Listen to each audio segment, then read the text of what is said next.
बिस्मिल्लाहिर्रहमानिर्रहीम। स्टूडेंट्स, आज का हमारा टॉपिक है हाई वोल्टेज टेस्ट, जो कि हमने प्रीवियस लेक्चर में स्टार्ट किए थे। हाई वोल्टेज टेस्ट और उसमें जो जनरल टेस्ट थे वो हमने डिस्कस किए थे। आज उसके बाद नेक्स्ट है हमारा हाई फ्रीक्वेंसी टेस्ट। तो इस हाई फ्रीक्वेंसी टेस्ट के अंदर हम बेसिकली क्या करते हैं, और इससे पहले जो प्रीवियस एक आपका टेस्ट था वो है high voltage direct current test. तो ये हमारा रिमेनिंग था, इसको भी देख लेते हैं, फिर उसके बाद हम हाई फ्रीक्वेंसी टेस्ट की तरफ चलते हैं। तो high voltage direct current test के अंदर ये है कि ये टेस्ट हम वहाँ पर उन ऑपरेटर्स पर करते हैं जो एक्सपेक्टेड होते हैं कि वो डायरेक्ट डीसी वोल्टेज के लिए ऑपरेट करेंगे। उन ऑपरेटर्स पर हम ये डायरेक्ट करंट टेस्ट करते हैं, या वो जहाँ पे वो हाई कैपेसिटी के ट्रांसफार्मर जहाँ पर हमें जो है extra high tension alternating voltage test करने की ज़रूरत हो, या जहाँ पर हमारे पास जो है वहाँ पे डिफ़िकल्टी होती है, ट्रांसपोर्ट डिफ़िकल्टीज़ होती हैं, alternating voltage test can not be perform after installation. तो जहाँ पर हम जो है हाई वोल्टेज एसी टेस्ट जो है परफॉर्म नहीं कर सकते आफ्टर इंस्टॉलेशन, तो उन जगहों पर हम क्या करते हैं, high voltage direct current test करते हैं उन इक्विपमेंट के लिए। ठीक है। जो इसी तरह से एक स्पेशल जो हमारे पास फीचर है जो इम्पोर्टेंट है, जो कि टेस्टिंग ऑफ केबल्स है। जैसा कि आप यहाँ पे देख सकते हैं कि a special feature of importance of DC test is the testing of cables which are expected to operate under AC conditions।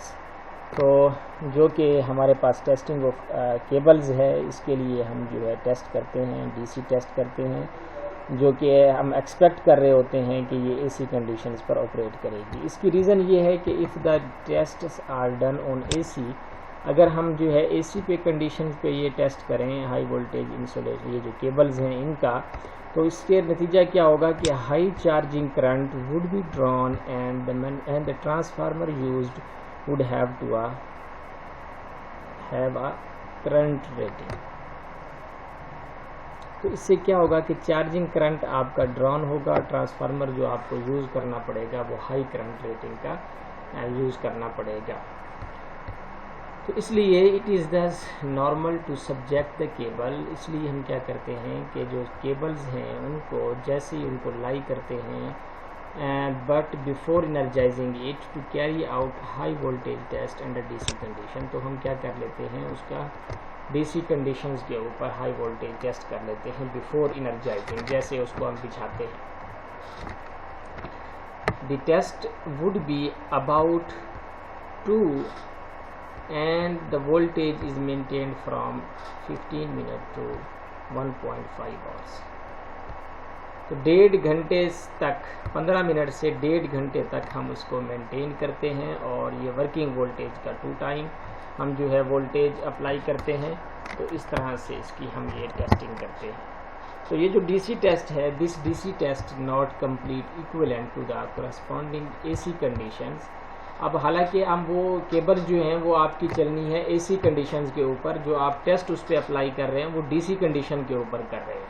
तो ये हम कर तो रहे हैं, इक्विवेलेंट उसका बना रहे हैं, लेकिन यहाँ पर ये नोट कर लें कि ये जो डीसी टेस्ट है ये not complete equivalent to the corresponding AC condition, ये उसका इक्विवेलेंट नहीं है टोटल, बिल्कुल उसके जो है वो हम जो कर रहे हैं।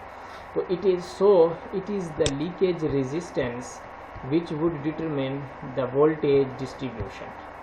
तो ये असल वो लीकेज रेजिस्टेंस है जो कि डिटरमिन कर रही है वोल्टेज डिस्ट्रीब्यूशन को while in the AC condition। it is the layer of different dielectric that determine the voltage distribution in the cable। जाके AC के कंडीशन में हम बात करें तो फिर क्या है कि ये असल में लेयर्स ऑफ डिफरेंट डाइलेक्ट्रिक्स हैं जो कि डिटरमाइन करती हैं voltage distribution in the cables के अंदर। ठीक है जी। तो although the electric field differs in the two cases, it is likely that the cable will stand up to the required AC voltage। The method used to generate these high DC voltage have already been described। और ये जो methods हैं high voltage DC को generate करने के, हमने ये already उस फेज़ के अंदर, जनरेशन के फेज़ के अंदर इसको स्टडी किया हुआ है। तो नेक्स्ट है हमारे पास हाई फ्रीक्वेंसी टेस्ट।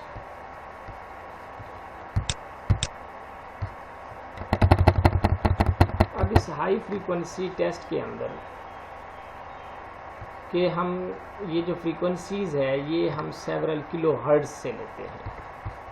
यहाँ से हम स्टार्ट करते हैं। High frequency test at frequencies varying from several kilo hertz are important where there is a possibility of high voltage in the lines and in insulators which are expected to carry high frequencies such as radio transmitting stations। तो actually हम high frequency जो test करते हैं ये several kilo hertz के ऊपर जाके हम करते हैं। तो ये उन हम जो है मटेरियल्स पर या उन इक्विपमेंट्स पर करते हैं जिनको हम एक्सपेक्ट कर रहे होते हैं कि जब हम इनको सिस्टम में लगाएंगे तो ये आपकी हाई फ्रीक्वेंसी पे ऑपरेट करेंगे, ठीक है, या ये जो है हाई फ्रीक्वेंसी कैरी करेंगे। तो उन इक्विपमेंट पर हम ये टेस्ट परफॉर्म करते हैं। और ये इक्विपमेंट जैसा कि आप देख सकते हैं कि रेडियो ट्रांसमिटिंग स्टेशंस के अंदर जो इक्विपमेंट होते हैं वो आपकी हाई फ्रीक्वेंसी कैरी करते हैं। तो उन इक्विपमेंट के ऊपर हम रेडियो ट्रांसमिटिंग स्टेशंस के ऊपर जो इक्विपमेंट हैं तो उन पर हम ये हाई फ्रीक्वेंसी टेस्ट को परफॉर्म करते हैं, ठीक है जी। तो इसके साथ ही also in the case of porcelain insulators breakdown और flash over occurs in the most cases as a result of high frequency distribution in the line. जो हाई फ्रीक्वेंसी डिस्ट्रीब्यूशन है इन द लाइंस के अंदर, उसकी वजह से भी आपका जो है पोर्सलिन इंसुलेटर जो है वो ब्रेकडाउन फ्लैश ओवर हो जाता है उनके अंदर भी। तो these being due to either switching operation और एक्सटर्नल काजेज। ये जो हाई फ्रीक्वेंसी डिस्टर्बेंसेस जो प्रोड्यूस होती हैं, हाई फ्रीक्वेंसी डिस्टर्बेंसेस जो है ये due to the switching operations and some external causes, इनकी वजह से ये डिस्टर्बेंसेस प्रोड्यूस होती हैं और इन डिस्टर्बेंसेस से आपका ब्रेकडाउन और फ्लैश ओवर हो सकता है पोर्सलिन इंसुलेटर्स का। It is also found that high frequency oscillations cause failure of insulation at comparatively low voltage due to high dielectric loss and heating। अब ये भी जो है वो आपको याद होगा, पहले भी हमने इस बात को डिस्कस किया था कि जब हाई फ्रीक्वेंसी ऑसिलेशंस आती हैं तो ये आपकी इंसुलेशंस को उस इंसुलेशंस का फेलियर कर देती हैं कंपैरेटिवली लो वोल्टेज पे। क्योंकि अगर आपके पास लो फ्रीक्वेंसी हो और हाई वोल्टेज हो और उसके कंपैरेटिवली आपके पास low voltage and high frequency हो, तो ये आपका फ्रीक्वेंसी हाई होने की वजह से, क्योंकि डाइलेक्ट्रिक लॉस ज़्यादा होगा, हीटिंग ज़्यादा होगी, और उसके केस में आपका कम वोल्टेज पे जाके इंसुलेटर का या इंसुलेशन जो मटेरियल हैं आपका उनका ब्रेकडाउन हो जाएगा, वो फेल हो जाएंगे। तो high voltage test at high frequency are made at the manufacturer या manufacturing works so as to obtain design of insulators which will satisfactorily withstand all condition of the service। ज़ाहिर बात है कि वो मैन्युफैक्चरर जो है इसलिए करता है कि उसकी जो सारी सर्विसेज हैं वो सेटिस्फैक्ट्री रहें।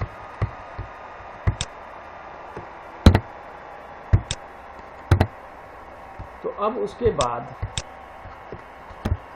इसी के अंदर ये है हाई फ्रीक्वेंसी के अंदर इन the case of power line suspension insulator. जब आपके पास पावर लाइन के अंदर जो है सस्पेंशन इंसुलेटर्स हैं, उनके केस की बात करें तो it is possible that break down और flash over would occur due to high frequency. तो उसमें ये पॉसिबल है कि आपका जो ब्रेक डाउन है या फ्लैश ओवर है ये ड्यू टू हाई फ्रीक्वेंसी की वजह से अकर हो जाए, over voltages produce by faults और switching operation in the line. वो जो सस्पेंशन टाइप पोर्सलिन आपके इंसुलेटर्स लगे हुए हैं, sudden interruptions in the line would give rise to the, ये जो आपका sudden interruption in the line है would give rise to resonant effect. तो जो आप यकदम तब्दीलियां करते हैं, स्विच को ऑन करते हैं, ऑफ करते हैं, किसी ब्रेकर को आप करते हैं या किसी डिवाइस को इन और आउट कराते हैं, ये जो सडन इंटरप्शन किसी किस्म के भी करते हैं, तो उसका नतीजा ये हो सकता है कि आपका रेजोनेंट इफेक्ट प्रोड्यूस हो जाए इन द लाइन के अंदर, और उस रेजोनेंस फ्रीक्वेंसी या रेजोनेंट इफेक्ट की वजह से आपके वोल्टेज जो है वो राइज कर जाएं उनकी वेव्स, और आपकी हाई फ्रीक्वेंसी जो है लाइंस के अंदर प्रोड्यूस हो जाए, तो which would give rise to voltage waves in the line of high frequency. These might cause flash over of the insulator, और इसकी वजह से आपका जो है फ्लैश ओवर हो सकता है इंसुलेटर्स का। अब ये है कि the behaviour of the insulating materials at high frequencies are quite different to that at ordinary power frequency. ये जो इंसुलेटिंग मटेरियल का जो बिहेवियर है, जाहिर बात है हाई फ्रीक्वेंसी पे जो है वो डिफरेंट है, जबकि आप एक ऑर्डिनरी पे या नॉर्मल पावर फ्रीक्वेंसी पे बात करते हैं जो कि 50 हर्ट्ज़ है, उसका और इसका अगर आप कंपेयर करें तो दोनों का बिहेवियर जो है वो डिफरेंट होगा। तो जो डाइलेक्ट्रिक लॉस पर साइकिल है is very nearly constant, so that at high frequency the dielectric loss is much higher and the higher loss cause heating effect. जाहिर बात है हाई फ्रीक्वेंसीज पे जो डाइलेक्ट्रिक लॉसेज हैं वो आपके ज़्यादा हैं, मच हायर हैं, और higher loss causes heating effect, तो जाहिर बात है उससे आपका हीटिंग इफेक्ट भी ज़्यादा है। अब यहाँ पर इसकी बात हम करते हैं कि ये जो मूविंग ऑफ चार्ज कैरियर्स हैं, यहाँ पर देखें कि ये हाफ डिस्टेंस से फिर वापस बैकवर्ड आ रहे हैं, तो इसकी अगर हम बात करें तो ये आप देख सकते हैं कि ये यहाँ पर देख सकते हैं the movement of charge carriers would be different. अब ये जो अभी बिहेवियर की हम बात कर रहे थे कि नॉमिनल या जो आपकी ऑर्डिनरी पावर फ्रीक्वेंसी है उस पर आपके इंसुलेटिंग मटेरियल की जो बिहेवियर है उसका, और जो हाई पावर फ्रीक्वेंसी पर जो आपका बिहेवियर है वो डिफरेंट है, और उनके अंदर जो मूवमेंट ऑफ चार्जेस आपने पीछे डायग्राम में देखी तो वो डिफरेंट है, उसी के बारे में हम यहाँ पर बता रहे हैं कि the movement of the charge carriers would be different. At high frequency, the polarity of electrodes might have changed before the charge carriers have traveled from one electrode to another electrode. क्योंकि जब high frequency की बात हम करते हैं तो जो आपका एक इलेक्ट्रोड से दूसरे इलेक्ट्रोड के दरमियान जो ट्रैवलिंग है वो चेंज हो जाती है, कि अभी चार्ज कैरियर आपके एक इलेक्ट्रोड से दूसरे इलेक्ट्रोड की तरफ पहुँचे ही नहीं है कि वहाँ पर जो है फ्रीक्वेंसी चेंज हो जाती है। तो इसकी वजह से क्या होता है कि जो हमारा जो so that they may go about half way and return back, तो उसका नतीजा ये होता है कि वो आपके हाफ बैक से रिटर्न कर जाते हैं। यहाँ पर ये देख सकते हैं, ठीक है जी, तो ये चीज़ है, ये आपका नॉर्मल फ्रीक्वेंसी है।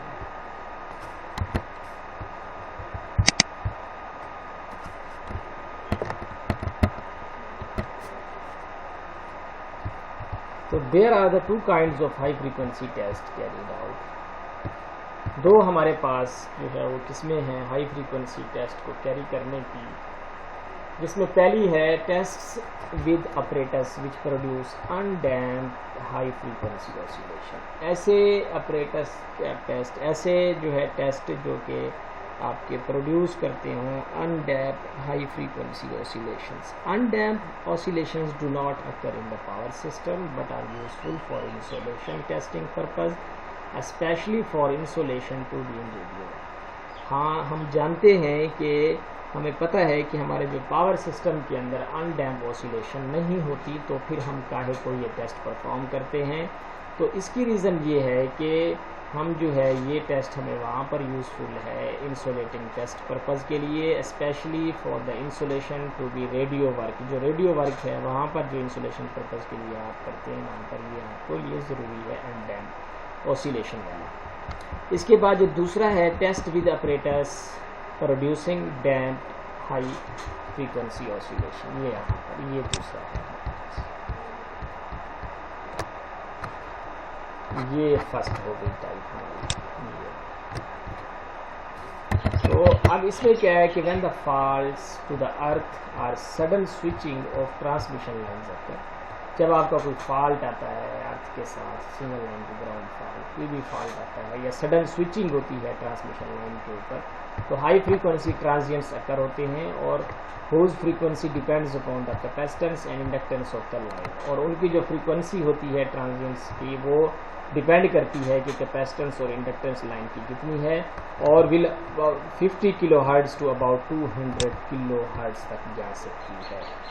ठीक है जी। और ये जो डैम्प होती हैं, ये आपकी ऑसिलेशन जो होती हैं ये डैम्प होती जाती हैं विद द टाइम। ठीक है, these are damp without with time.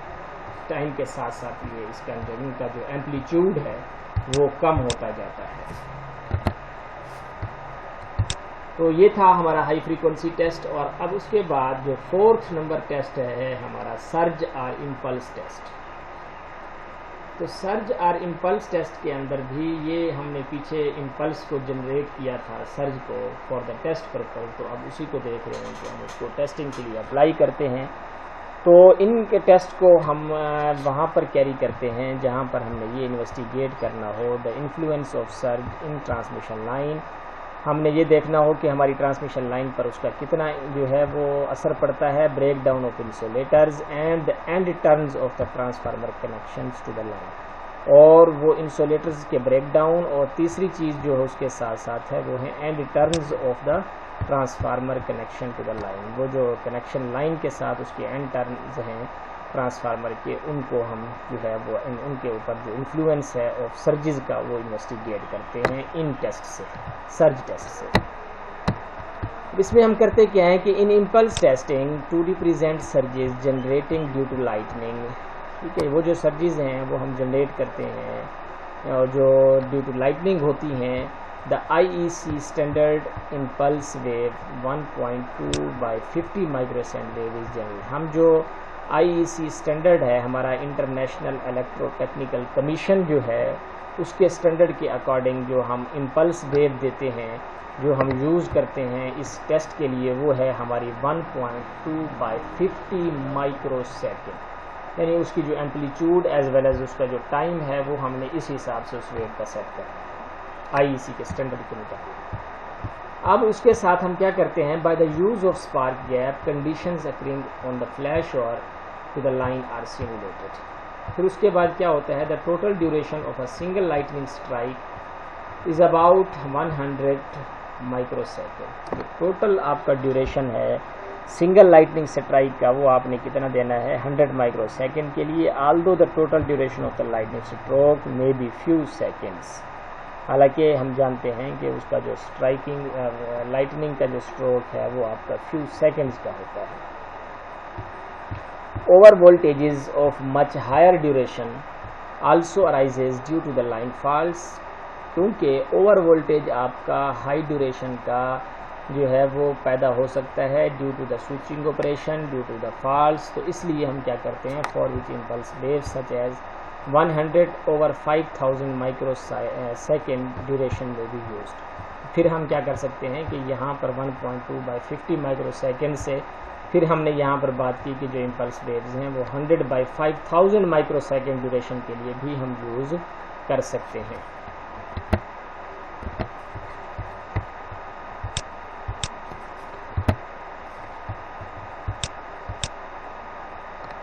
तो ये जो in surge test it is required to apply to the circuit or operators under test a high direct voltage whose value rises from the zero to maximum in a very short time and dies away again comparatively slowly। तो फिर जाहिर बात है वो आहिस्ता आहिस्ता से down होती है।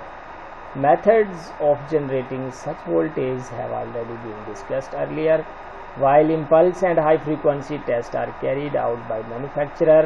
ये जो दोनों टेस्ट हैं जो आपने पीछे हाई फ्रीक्वेंसी टेस्ट देखा और यही इम्पल्स टेस्ट जिसको अभी हम डिस्कस कर रहे हैं, ये दोनों टेस्ट जो है मैन्युफैक्चरर खुद करता है in order to ensure that their finished product, जो उनकी आखिरी प्रोडक्ट है, फिनिशिंग प्रोडक्ट है, will give satisfactory performance in the service. इस पर्पज पे The most general test upon insulating materials are carried out at power frequency. जो ज़्यादातर जो टेस्ट होते हैं इंसुलेटिंग मटेरियल्स पर वो हाई फ्रीक्वेंसी के टेस्ट नहीं होते, वो आपके जो फ्रीक्वेंसी होती है वहाँ पर वो आप पावर फ्रीक्वेंसी टेस्ट के ऊपर करते हैं, पावर फ्रीक्वेंसी पर वो टेस्ट करते हैं इंसुलेशन मटेरियल के ज़्यादातर। लेकिन जैसा कि हमने बात कही कि जहाँ पर जैसा कि रेडियो ट्रांसमिटिंग स्टेशंस हैं वहाँ पर हाई फ्रीक्वेंसी कैरी करनी है उन इक्विपमेंट ने, तो इसलिए हम वहाँ पर हाई फ्रीक्वेंसी टेस्ट को प्रेफर करते हैं।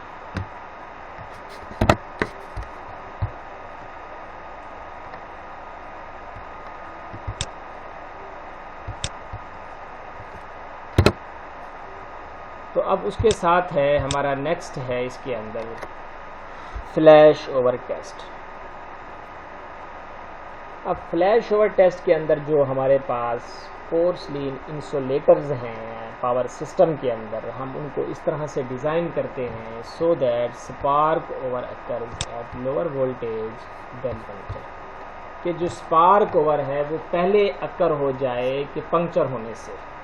अब पंक्चर का ये मतलब है कि फ्लैश जो इंसुलेटर्स हैं उनका बीच में से क्रैक हो जाना, मीन्स के उसके दरमियान से जो है वो क्रैक हो जाए, वो टूट जाए या ब्रेक हो जाए, या उसके अंदर के दरमियान से जो है वो करंट का फ्लो हो जाए उसकी बॉडी के अंदर से, तो ये हमारा पंक्चर कहलाता है। लेकिन जो फ्लैश ओवर है ये उसकी साइड से एयर आयनाइज होती है, मीन्स कि अपर एंड लोअर टर्मिनल आपस में ज्वाइंट होते हैं थ्रू द एयर, तो ये फ्लैश ओवर हो जाता है जिसको बाईपास आप कह सकते हैं। तो ये पहले अकर हो जाता है पंक्चर से। हम इस तरह से उसको डिज़ाइन करते हैं कि कल को ये अगर यहाँ पर फ्लैश ओवर हो तो वो पहले हो जाए पंक्चर होने से पहले, क्योंकि फ्लैश ओवर के अंदर फिर हम उसको रिपेयर कर सकते हैं। अगर पंक्चर हो जाएगा हमारा पोर्सलिन इंसुलेटर तो वो रिपेयरेबल नहीं है। तो इसलिए हम जो है safeguarding the insulator in service against destruction in the case of line disturbances. अब ये जो फ्लैश ओवर टेस्ट है are very important. In this case the flash over is due to the break down of air at the insulator surface and is independent of the material of the insulator. ठीक है, जो material है उस पर depend नहीं करेगा flash over, जाहिर बात है वो एयर से उसने बाईपास बनाना है, तो एयर की जो ब्रेक डाउन है उसके ऊपर वो डिपेंडेंस कर रहा है। As the flash over under wet condition and dry condition differs, जाहिर बात है कि जो फ्लैश ओवर है ये वेट कंडीशन में और ड्राई कंडीशन में, जब आपकी इंसुलेटर्स है मीन्स के वेट कंडीशंस मीन्स जब आपकी बारिशें होती हैं, जब आपकी जो है पानी नमी आती है या सर्दियां आती हैं, तो उस वक्त वहाँ पर नमी या जो पानी की मौजूदगी की वजह से जो आपके इंसुलेटर का ब्रेक डाउन है उसका और जो ड्राई कंडीशंस हैं उनमें डिफरेंस होता है। Test such as 1 minute dry flash over test and 1 minute wet flash over test are perform. तो हम जो है ये दो टेस्ट परफॉर्म करते हैं जो कि 1 मिनट ड्राई फ्लैश ओवर, एक है हमारे पास 1 minute dry flash over test, दूसरा है हमारे पास 1 minute wet flash over test. ठीक है, एक वेट कंडीशन के लिए एक ड्राई कंडीशन के लिए, दोनों 1 मिनट है। अब इसमें क्या है कि पहले नंबर पर ये है कि 50% dry impulse flash over test using the impulse generator delivering a positive of 1/50 microsecond impulse wave. ठीक है जी, तो ये इसमें हम यूज़ करते हैं। तो अब इन दोनों को हम अलग-अलग देखते हैं यहाँ से कि जो हमारे पास दूसरा और वेट और dry flash over 1 minute test हैं इनके लिए हम देखते हैं यहाँ पर। तो dry flash over and dry 1 minute test. In this test voltage is applied, the voltage is raised to this value in approximately 10 second and shall be maintain for 1 minute. ठीक है जी, 10 सेकेंड के लिए आपने वोल्टेज बढ़ाए और उसको फिर ये जो पूरे टेस्ट को आपने सस्टेन किया 1 मिनट के लिए। The voltage shall then be increased gradually until flash over. अगर आपने जो है वो वोल्टेज इस तरह से इंक्रीज़ किया आहिस्ता आहिस्ता यहाँ तक कि जो फ्लैश ओवर है वो अकर हो जाए। तो अब उसके बाद जो हमारा तीसरा है, तीसरी के अंदर वही वेट कंडीशन के बात हम करें तो wet flash over and 1 minute rain test, जिसमें हम मसनूई बारिश करते हैं। तो in this the insulator is spread throughout the test with artificial rain. इसमें हम क्या करते हैं, इंसुलेटर के ऊपर स्प्रे करते हैं पूरे थ्रू आउट द टेस्ट, पूरे टेस्ट के दौरान एक आर्टिफिशियल रेन हम जो है उस पर स्प्रे करते हैं from the surface of source of supply at a temperature with 10 degree of centigrade of the ambient temperature in the neighborhood of the insulator। और वहाँ पर जो टेम्परेचर रखते हैं वो हम 10 सेंटीग्रेड रखते हैं। तो इस तरह की वो कंडीशन बना के वो टेस्ट करते हैं हम। और इसके अंदर जो हमारी रेजिस्टिविटी ऑफ वाटर है वो बिटवीन 9000 to 11000 ओम सेंटीमीटर हम रखते हैं वाटर जो यूज़ करते हैं। In the case of the testing of the insulating material, it is not the voltage which produce spark over breakdown which is important, but rather the voltage for puncture of a given thickness। तो ज़ाहिर बात है कि जो आपका testing आप कर रहे हैं इंसुलेटिंग मटेरियल्स की, ये वो वोल्टेज नहीं जो प्रोड्यूस हो रहे हैं स्पार्क ओवर ब्रेकडाउन के लिए, तो ये बल्कि वो वोल्टेज है rather than the voltage for puncture of a given thickness. तो ये था हमारा वेट कंडीशन के लिए और ड्राई फ्लैश या ड्राई 1 मिनट टेस्ट के लिए था। तो इसके साथ हमारा यहाँ पर जो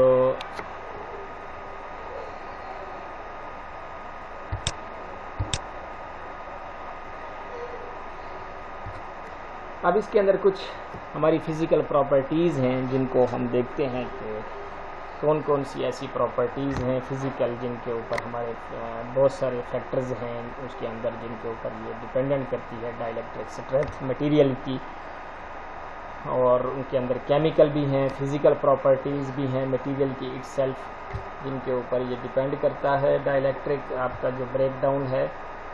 तो इसको हम नेक्स्ट लेक्चर में देखते हैं। आज के लिए इतना ही। अल्लाह हाफ़िज़।